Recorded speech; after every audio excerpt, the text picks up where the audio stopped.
This is Steve. He is a 30-year-old Caucasian male diagnosed with borderline personality disorder. And we're going to start the session on motivational interviewing. All right. It's nice to see you again, Steve. Nice to see you. I'm happy for you to return on your fourth session here today. How are things going? I think things are good. I'm glad to hear that things are good, but could you elaborate more on what makes your week good? Well, I started to recognize some more of my thoughts as irrational. I went out with my girlfriend to the store, and I lost track of her, and I started to think that she left there. When I found that, I thought I was being a bit irrational. I did apologize to her, and about my mood. All right. I'm glad to hear that you're starting to recognize that your thoughts are irrational. And besides your mood in that situation, how has your mood been overall this past week? I felt pretty happy for a couple of days since our last session, then turned into hopelessness very quickly. Still having some trouble finding work, and I'm starting to feel that it's just never going to happen. I definitely would not give up searching for a job. We can look into employment agencies that are specialized in helping people find jobs. That way it is easier, so you're not just doing it alone. I would also like to commend you for working hard towards finding a job and trying to make positive change in your life. Well, thank you. I'd like to try that idea. I would like to discuss a bit more about your feeling of hopelessness this week. On a scale of 1 to 10, 10 being the most severe, how would you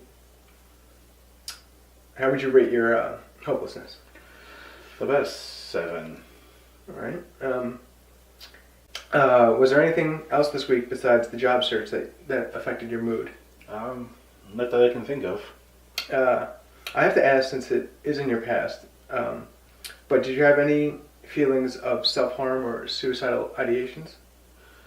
Well, the thought to self-harm did cross my mind, but I did not indulge in it.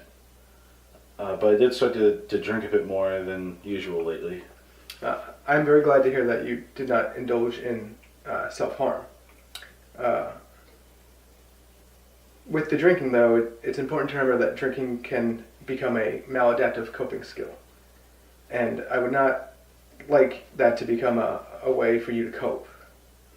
And how would you say the relationship with your girlfriend is going? I would like to say fine, but I'm having some trouble letting her in. And I'm not sure it's going to last. I feel as if I leave her alone at my apartment, she might steal my stuff. What makes you think that she is stealing from you? I'm not sure, but you can't trust everybody. I'm not too sure you should be worried about that until you actually see her steal things or find evidence of her stealing. What are some things that you would like to change about yourself and work towards? Well, I really do like my girlfriend. I want to let her in more, but it's pretty difficult. I also want to continue working towards a job I can pay my parents some rent for letting me use their apartment. And maybe I would like to find a hobby to occupy my time some more. That way I'm not always in my head with my thoughts.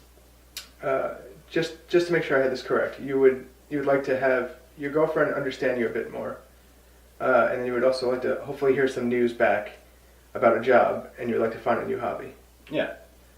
I think these goals can be attained with some work. I will be here to help you along the way, of course.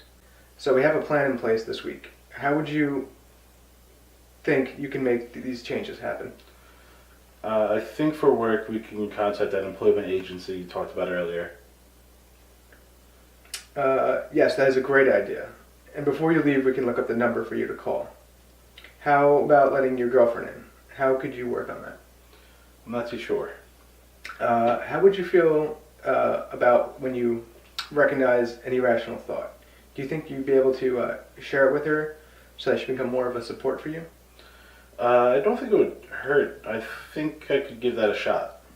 I believe you can. You continue to come here and be motivated, and that is something you should be proud of. Thank you. I enjoy coming here, and I want to continue working towards a normal life. That makes me happy to hear. How about a new hobby? Do you have any ideas? I've seen a lot of people just go to the gym, but I don't like crowds and they make me very anxious.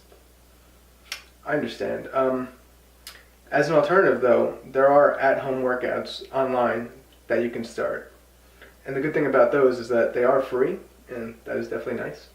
That is worth looking into. Thank you. Thank you for coming in today. I'd like to check the progress that you make next week. And before you go, let's find the number of that employment agency. And if you have any emergency, please don't hesitate to call.